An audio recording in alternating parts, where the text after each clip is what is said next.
This is why we can't have junior staff meeting clients, Vincent interrupted, cutting through my presentation.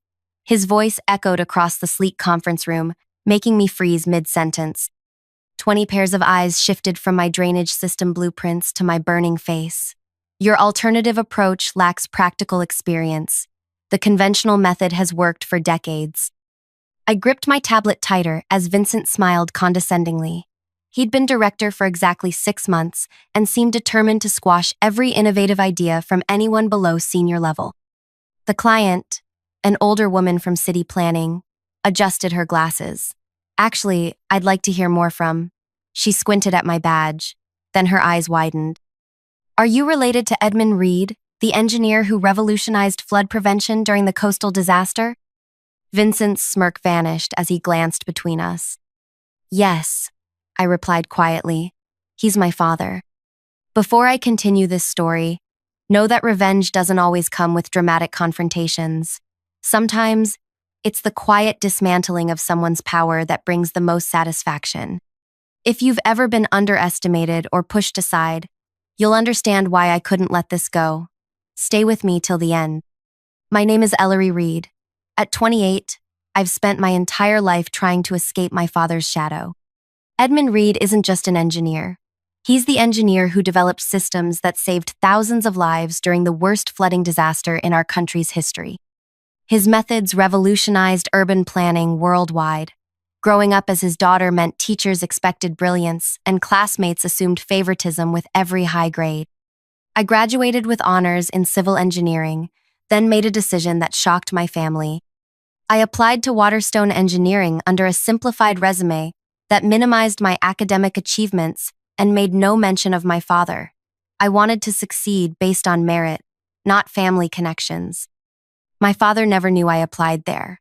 One phone call from him would have secured me a senior position. Instead, I started in entry level, working twice as hard as everyone else. For 2 years, I earned modest promotions through dedication and innovation. My immediate supervisor, Terrence, recognized my talents, but everything changed when he transferred and Vincent arrived. Vincent came from a prestigious firm with slick presentations and outdated methodologies. In his first week, he rejected 3 innovative proposals from junior staff, including my water conservation model that could have saved our municipal clients millions annually. His mantra became, "We follow proven protocols. Innovation comes with seniority." The morning of that fateful client meeting, I'd spent hours preparing my alternative drainage approach. The city's aging infrastructure couldn't handle another rainy season without improvements, and the conventional method would mean 3 months of disruptive construction. My solution cut that time in half while improving water dispersal by 30%. Vincent hadn't even looked at my proposal before the meeting began. After the client recognized my name, the atmosphere shifted instantly. Vincent stammered, "Ms. Reed has been a valuable team member, although still developing her expertise. Perhaps we should discuss both approaches." Gwendolyn Archer, the city planning representative, removed her glasses. "I'd very much like to hear Ms. Reed's full proposal. Edmund's daughter working on our project seems quite fortunate." The rest of the meeting transformed. Vincent nodded enthusiastically at my every point, claiming he'd always appreciated my fresh perspective. The same ideas he'd dismissed minutes earlier were suddenly innovative considerations worth exploring. I felt hollow despite winning the room. This wasn't recognition of my work. It was the power of my father's name. Walking back to my desk afterward, my colleague Priya caught up with me. "That was something else," she whispered. "Vincent looked like he swallowed a toad when he realized who your dad is." Priya Nair had joined the firm 3 months before me. Brilliant and understated, she'd developed a revolutionary water filtration system that Vincent had rejected last month without even testing the prototype. We'd become allies in the struggle against his outdated thinking. "I hate that it happened this way," I admitted. 2 years of keeping my background quiet gone in a second. "Maybe it's for the best," Priya suggested. "Now he can't keep dismissing you." "But he'll keep dismissing everyone else," I said, "including you." She shrugged. "I'm used to it. Women of color in engineering. We develop thick skin." That evening, I received an email from Vincent requesting a private meeting the following morning. I spent the night debating whether to mention my father or pretend nothing had changed. Vincent welcomed me with unusual warmth the next day. Ellery, I've been reviewing your file. Your work has consistently exceeded expectations. I believe you're ready for more responsibility. I kept my expression neutral. Interesting timing for that realization. His smile faltered slightly. I've always valued your contributions. Perhaps I haven't expressed that clearly. You expressed yourself very clearly yesterday, I said, before and after learning who my father is. Vincent leaned back. Your father's accomplishments are impressive, but that's not why I called this meeting. The city project needs someone with your perspective. I'd like you to lead the drainage system redesign. The opportunity was exactly what I'd worked for, but the circumstances felt wrong. And if I decline? His confusion seemed genuine. Why would you? It's a career advancement. I want to earn my promotions, not receive them because you're afraid my father might call. Vincent's expression hardened. That's unfair. Your work merits recognition. It merited recognition yesterday morning too, and Priya's filtration system deserved more than a dismissive rejection. That system had practical implementation issues, he insisted. Issues you never bothered to explore because Priya is just a junior engineer. He sighed heavily. I understand you're upset about yesterday, but this opportunity— I'll accept on one condition, I interrupted. Priya's filtration system gets a proper evaluation and testing budget. Vincent hesitated, then nodded. I can arrange that. I left his office with mixed feelings. I'd secured a testing budget for Priya's project, but at what cost? Would my colleagues now see me as someone who leveraged family connections? Over the following weeks, Vincent's behavior shifted dramatically, toward me at least.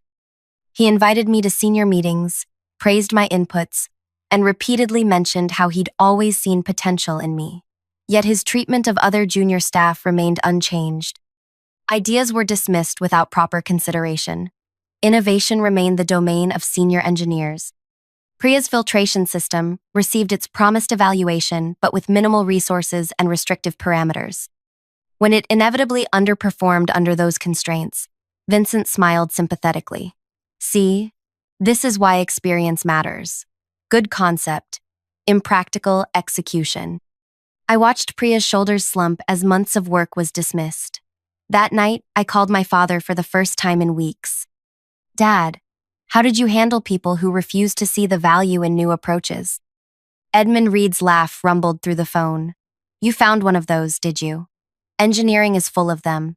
People who mistake familiarity for reliability. This director at work, he's stifling everyone, especially the younger engineers. Ah, the old guard. They forget that every proven method was once an untested innovation. He paused. Does he know you're my daughter? I hesitated. He does now. That's part of the problem. He treats me differently, but still dismisses everyone else. Then you have leverage, my father said simply. Use it wisely. I don't want special treatment. Then don't use it for yourself. Use it for others. His words stayed with me. The next morning, the announcement appeared in our inboxes. The annual Innovation Challenge was opening for submissions. The winning project would receive full funding and implementation support, with significant bonuses for the team involved. This was my opportunity. I approached Priya during lunch. Let's collaborate on an innovation submission. Your filtration system, paired with my distribution model. Her eyes widened. Vincent will never approve it. He won't have to. The judging panel includes the board of directors and external experts. But if we win, he'll be assigned to oversee implementation. I smiled. Exactly. The plan crystallized over the following days. We would create a proposal so technically impressive that the judging panel couldn't ignore it, yet structured in a way that Vincent couldn't possibly understand its core mechanisms. He would be forced to either admit his ignorance or pretend knowledge he didn't possess. We worked evenings and weekends, refining Priya's filtration system and integrating it with my distribution model. The result was beautiful in its efficiency, a water management solution that would save municipalities millions while improving quality and reducing waste. The submission form asked for recommended implementation leadership. Instead of naming ourselves, I listed Senior Oversight, Vincent Hale, Technical Development, Reed, Nayar Team. Priya questioned this decision. Why give him credit? Because this isn't about credit, I explained. It's about exposing competence, or the lack of it. When the finalists were announced, our project made the cut. Vincent called me into his office immediately. Congratulations on making the finals, he said, smiling broadly. I'm honored you recommended me for oversight. You're the director, I replied. It seemed appropriate. Absolutely. Though I'll need a comprehensive briefing on the technical aspects. I nodded. Of course. Though the presentation to the board will need to come from the senior leadership. His smile faltered slightly. Naturally. I'll present the overview, and you can handle any detailed questions. Actually, the guidelines specify that the named project leader must demonstrate comprehensive understanding. Supporting team members aren't permitted to answer questions during the final presentation. The color drained slightly from Vincent's face. I see. Then we should schedule several detailed review sessions. We held 3 review sessions over the following week. In each one, Vincent struggled to grasp the fundamental principles behind our system. Priya and I explained using increasingly complex terminology, providing just enough clarity for him to think he understood before introducing new complications. The day before the final presentation, Vincent looked overwhelmed. Perhaps we should simplify the explanation. The board includes 3 engineering PhDs, I reminded him. They'll expect technical precision. Vincent spent the night reviewing our materials. When he entered the boardroom the next morning, his confident facade couldn't hide the anxiety in his eyes. His presentation started smoothly with the prepared slides, but faltered when board member Dr. Abernathy asked about the pressure differentials in the filtration subsystem.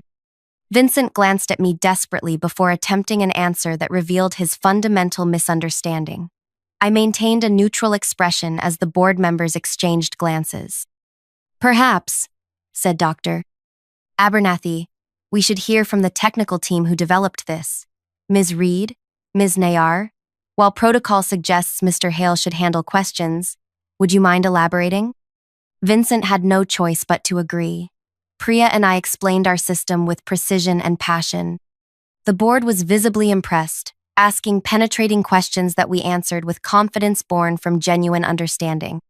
When the winner was announced the following week, our project was selected unanimously.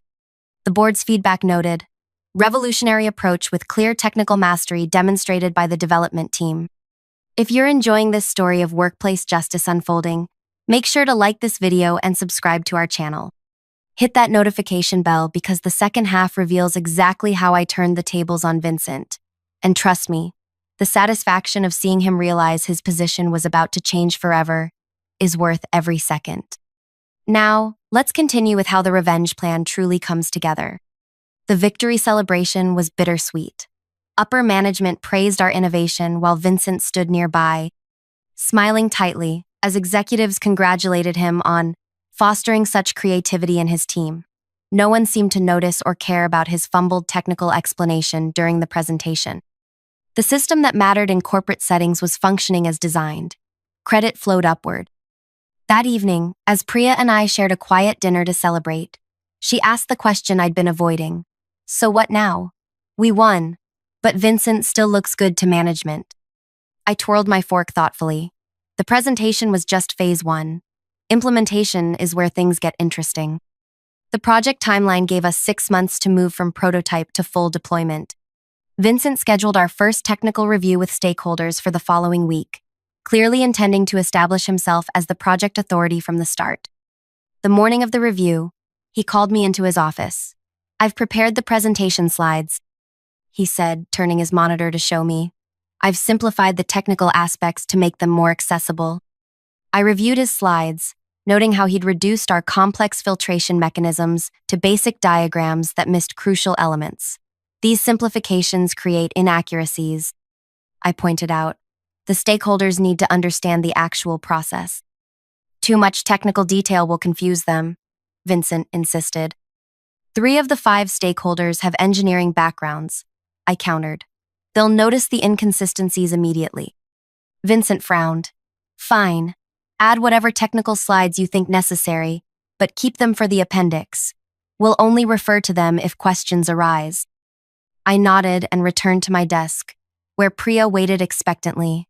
He's setting himself up perfectly, I whispered, updating the presentation with properly detailed technical slides, not in the appendix, but in a separate file. When the stakeholders arrived, Vincent began confidently with his oversimplified presentation. Barely 5 minutes in, the municipal chief engineer raised her hand. This overview seems to omit the pressure differential mechanics that made your proposal superior to conventional systems. Could you elaborate on that? Vincent paused, clearly searching for words. Of course, the differential pressure creates efficiency through advanced flow dynamics. The stakeholders exchanged glances. Perhaps a more detailed explanation? Pressed the engineer. Vincent looked at me desperately. I opened my laptop and displayed the technical slides I'd prepared. If I may, I've prepared some additional materials that might address your question. For the next 40 minutes, I explained the system's core innovations while Vincent stood awkwardly to the side, occasionally interjecting with generic phrases like exactly as we envisioned, or precisely the advantage we identified. By meeting's end, it was clear to everyone who truly understood the project. As we gathered our materials, the municipal engineer approached me directly. Miss Reed, I'd appreciate it if you could be my direct contact for technical matters going forward. Vincent overheard and quickly inserted himself. All communication should flow through proper channels. As project director, of course, the engineer interrupted smoothly.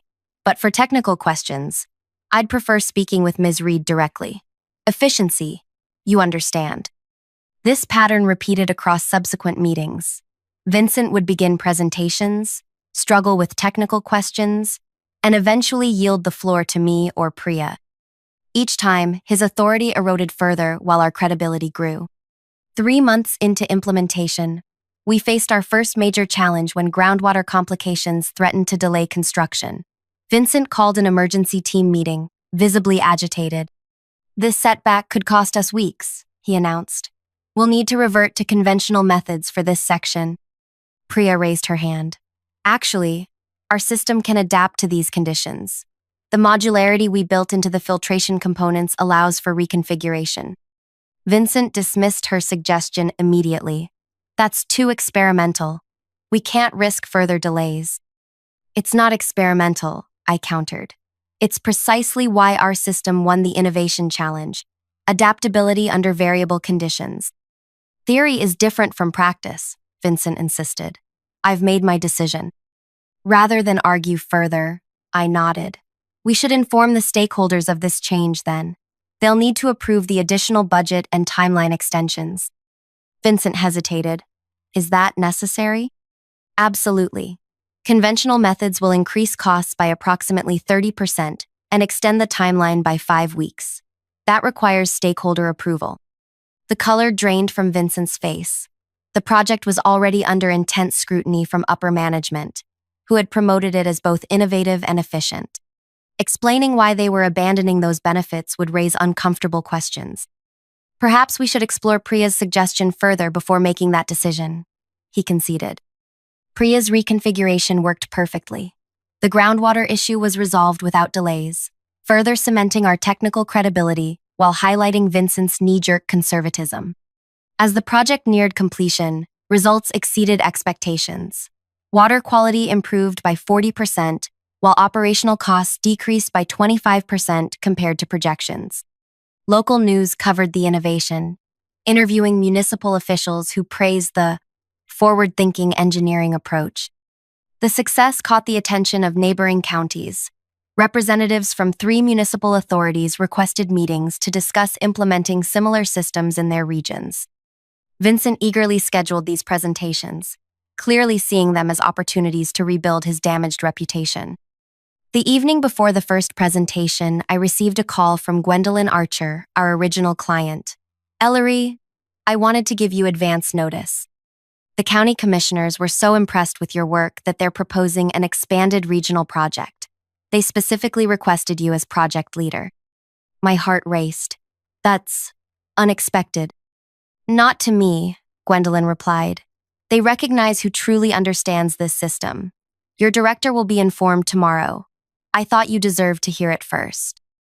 The following morning, Vincent conducted his presentation with renewed confidence, unaware of what was coming. When he finished, the county executive smiled and delivered the news. We're prepared to commit to an expanded implementation across 3 counties, with Ms. Reed designated as project leader. Her technical mastery has impressed all our engineering consultants. Vincent's expression froze. Ms. Reed is certainly talented, but as her director, I would naturally oversee any expanded implementation. The executive shook his head. Our proposal specifically requests Ms. Reed's leadership. It's non-negotiable. Vincent struggled to maintain composure as he agreed to discuss internally and respond to their generous offer. Back at the office, he immediately called me into a private meeting. This situation creates an awkward reporting structure, he began. Perhaps we can propose co-leadership of the expanded project. I kept my expression neutral. The client seemed to have specific requirements. Requirements can be negotiated, he insisted. I have significantly more management experience. True, I acknowledged, but they're prioritizing technical expertise for this implementation. Before Vincent could respond, his phone rang. A call from the CEO requesting his immediate presence upstairs. He returned an hour later, his expression unreadable. The following morning, the announcement landed in everyone's inbox. The company was creating a new innovation implementation division focused on cutting-edge water management solutions. I was named division head with Priya as deputy director. The expanded county project would be our division's inaugural initiative. Vincent remained director of conventional engineering projects, effectively sidelined from the company's most prestigious and profitable new direction. The announcement included a statement from the CEO. This restructuring allows us to leverage the exceptional technical innovation demonstrated by Ellery Reed and Priya Nayar, while maintaining our commitment to proven methodologies under Vincent Hale's experienced leadership. In corporate speak, Vincent had been demoted without changing his title. His path to further advancement had effectively vanished while our careers accelerated dramatically. Our new division received double the resources of standard departments. We hired 8 new engineers, all selected for their creative thinking and collaborative approaches. Our office space was relocated to the newly renovated East Wing, with state-of-the-art facilities and direct access to the research laboratory. 3 months into our division's existence, I received an unexpected email from Vincent requesting a meeting. He arrived at my office looking noticeably different, the designer suits replaced by more modest attire, his confident stride now measured and cautious. "Thank you for seeing me," he began, taking the visitor's chair across from my desk, the same desk where he had once sat while I stood before him as a junior engineer. "Of course, how can I help?" Vincent cleared his throat. "I've been following your division's progress. The innovations you're implementing are impressive. I've been considering my own career trajectory and feel I could contribute more effectively in a forward-looking environment." I raised an eyebrow, waiting. "I'd like to request a transfer to your division," he finally said. "I believe my experience could complement your technical expertise." The moment crystallized everything I'd worked toward. Vincent Hale, who had dismissed and belittled junior staff for months, was now requesting to work under my supervision. The man who had deemed me unqualified to speak in client meetings now needed my approval for his career advancement. "Interesting," I said, echoing his own dismissive tone from countless meetings. "What specific contributions do you envision making?" Vincent shifted uncomfortably. "My project management experience could help streamline implementation processes. We've actually developed new implementation protocols that have reduced deployment time by 40% compared to conventional methods," I replied, "but I appreciate your interest." Hope and desperation mingled in his expression. We both knew his current position had become a career dead end. The company's focus had shifted toward innovation, leaving his department with decreasing resources and visibility. I could have rejected his request. Part of me wanted him to experience the same dismissal he had so casually inflicted on others. But revenge wasn't my goal. Transformation was. "I'll consider your request," I said finally. "But I should be transparent. Our division operates differently. Ideas are evaluated on merit, not seniority. Everyone participates in innovation development, regardless of position. Could you adapt to that environment? Absolutely, Vincent replied too quickly. I've always valued fresh perspectives. I nodded, not bothering to challenge his revisionist history. I'll discuss this with my team and let you know our decision. That evening, I met with Priya to discuss Vincent's request. You're not seriously considering it? She asked incredulously. I am, but not for the reasons he thinks. I explained. Having him work under our system, seeing daily how successful collaborative innovation can be, that's a more effective lesson than rejection. Priya considered this. And where exactly would he fit? I smiled.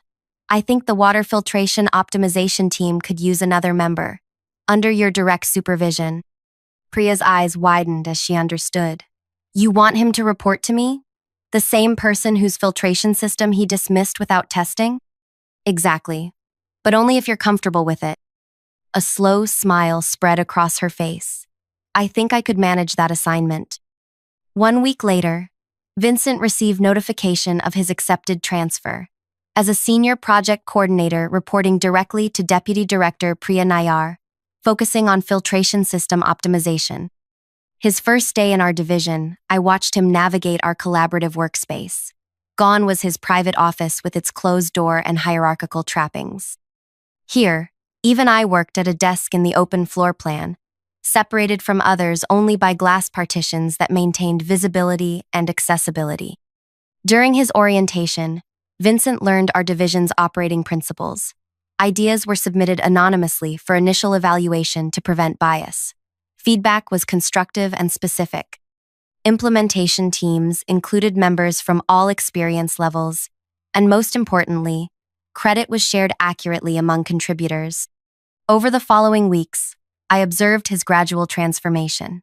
Initially, he attempted to dominate discussions with appeals to experience rather than evidence. When this approach failed to gain traction, he began listening more and speaking less. Priya's leadership style, supportive but uncompromising on technical rigor, left him no choice but to adapt. 3 months into his new role, Vincent contributed his first valuable insight to a distribution challenge. The team incorporated his suggestion, with proper attribution. At the subsequent division meeting, Priya highlighted his contribution alongside others. The genuine recognition for actual merit seemed to affect him deeply.